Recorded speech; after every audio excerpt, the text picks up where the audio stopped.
Hello, welcome to Yummy Box. ഇന്നത്തെ recipe നല്ല ടേസ്റ്റിയും ഹെൽത്തിയുമായിട്ടുള്ള ഓട്സ് ദോശയാണ്. ഓട്സ് എല്ലാവർക്കും അറിയാം, നല്ല ഹെൽത്തി ആയിട്ടുള്ളൊരു ഗ്രെയിനാണ്.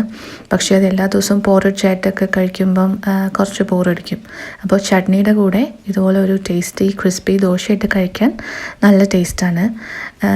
അപ്പം ഇതിൻ്റെ റെസിപ്പി നോക്കുന്നതിന് മുന്നേ ഈ ചാനൽ ആദ്യമായിട്ടാണ് കാണുന്നതെങ്കിൽ പ്ലീസ് സബ്സ്ക്രൈബ് ചെയ്യൂ. ഇനി ഈ ഓട്സ് ദോശയുടെ ഇൻഗ്രീഡിയൻസ് എന്തൊക്കെയാണെന്ന് നോക്കാം. ഞാനിവിടെ മെഷറിംഗ് കപ്പായിട്ട് ഉപയോഗിച്ചിരിക്കുന്നത് വീട്ടിലുള്ള സാധാ കോഫി മഗാണ്.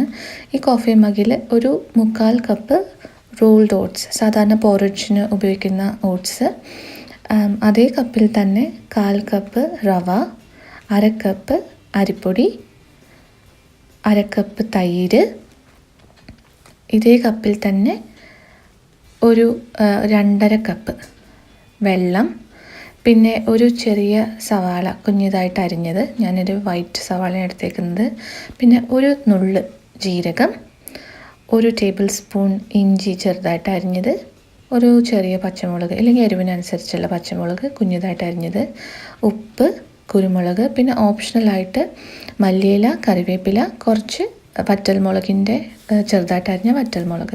ഈ ബ്രാൻഡാണ് ഞാൻ ഉപയോഗിച്ചിരിക്കുന്നത് ഓട്സിന്.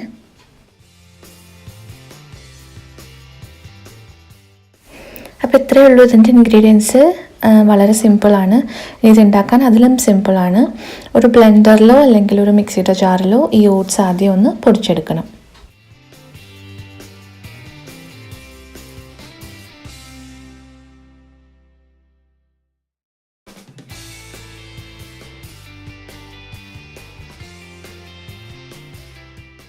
ഇപ്പം നമ്മുടെ ഓട്സ് നന്നായിട്ട് പൊടിഞ്ഞ് കിട്ടിയിട്ടുണ്ട്. ഞാനൊരു 15-20 സെക്കൻഡ്സേ ഓണാക്കിയുള്ളപ്പോഴേക്കും ഇത് നന്നായിട്ട് പൊടിഞ്ഞു. ഇനി ഇതേ ജാറിലേക്ക് അരിപ്പൊടി, റവ, പിന്നെ ഉപ്പ്,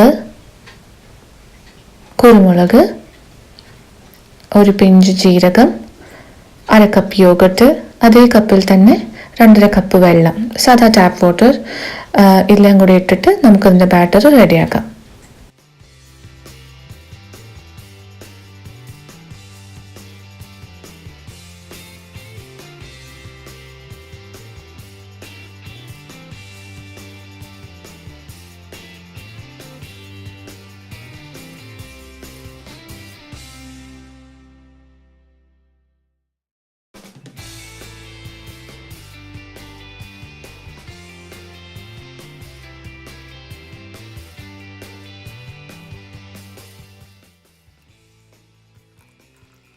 ഈ അരച്ചെടുത്ത ബാറ്റർ ഒരു ബൗളിലേക്ക് മാറ്റാം.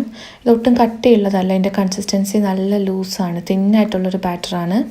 ഇതിനകത്തേക്ക് ഒരു ചെറിയ സവാള ചെറുതായിട്ട് നുറുക്കിയത്, ഒരു പച്ചമുളക് ചെറുതായിട്ട് അരിഞ്ഞത്, ഇഞ്ചി, പിന്നെ ഓപ്ഷണലായിട്ട് കറിവേപ്പില, മല്ലിയില, കുറച്ച് വറ്റൽമുളക് ചതച്ചത്, അല്ലെങ്കിൽ ഇങ്ങനെ ചെറുതായിട്ട് അതിൻ്റെ അല്ലികൾ, ഇത്രയും ഇട്ടിട്ട് മിക്സ് ചെയ്യാം. ഇത് മിക്സ് ചെയ്തതിന് ശേഷം ഒരു 10 തൊട്ട് 15 മിനിറ്റ് വരെ ഈ മാവൊന്ന് റെസ്റ്റ് ചെയ്യാൻ വയ്ക്കുക.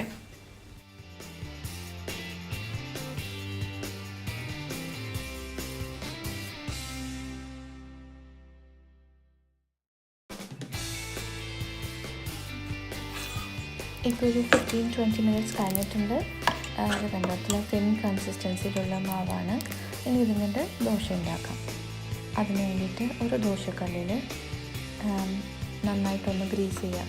എണ്ണയോ ബട്ടറോ കൊണ്ട് ഒന്ന് ഗ്രീസ് ചെയ്തിട്ട് ഈ ബാറ്റർ ഒഴിക്കാം.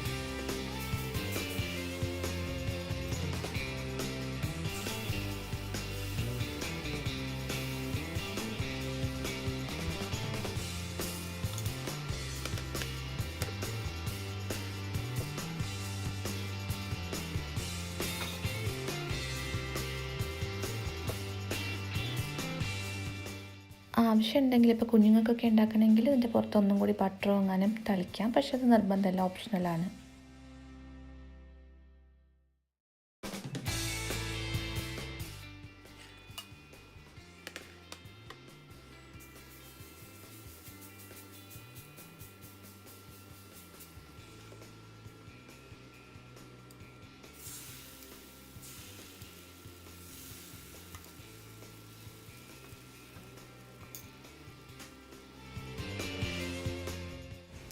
ഇതിങ്ങനെ കനം കുറച്ച് ക്രിസ്പി ആയിട്ട് ലോ ഫ്ലെയിമിലിട്ടിട്ട് വേണമെങ്കിൽ ആക്കിയെടുക്കാം.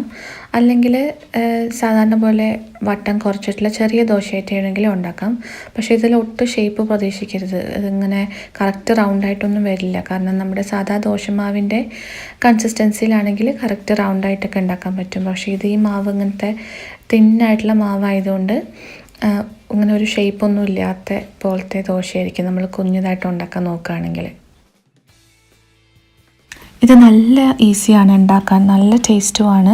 സാമ്പാറിൻ്റെയോ ചമ്മന്തിയുടെയോ എന്തിൻ്റെ കൂടെയാണെങ്കിലും നന്നായിട്ട് നല്ല ടേസ്റ്റായിട്ട് ഇതിന് കഴിക്കാൻ പറ്റും. പിന്നെ ഇതിന് എരിവ് കൂട്ടുകയോ കുറയ്ക്കുകയോ ഒക്കെ ചെയ്യാം. വേണമെങ്കിൽ ക്യാരറ്റ് ചെറുതായിട്ട് അരിഞ്ഞത് വേണമെങ്കിൽ ഇതിനകത്ത് ചേർക്കാം. എങ്ങനെയൊക്കെ വേണമെങ്കിൽ ഇതിനെ കസ്റ്റമൈസ് ചെയ്യാം. ഞാനിതിവിടെ വെളുത്ത ചട്നിയുടെ കൂടെയാണ് ഇന്ന് ഇതുണ്ടാക്കിയേക്കുന്നത്. താങ്ക് യു ഈ വീഡിയോ കണ്ടതിന്. ഈ easy healthy tasty oats dosa ഇഷ്ടപ്പെട്ട് കാണുമെന്ന് വിശ്വസിക്കുന്നു. തീർച്ചയായും ട്രൈ ചെയ്ത് നോക്കൂ, നിങ്ങൾക്കും ഇഷ്ടമാവും. ഈ ചാനൽ സബ്സ്ക്രൈബ് ചെയ്തിട്ടില്ലെങ്കിൽ പ്ലീസ് സബ്സ്ക്രൈബ് ചെയ്യൂ.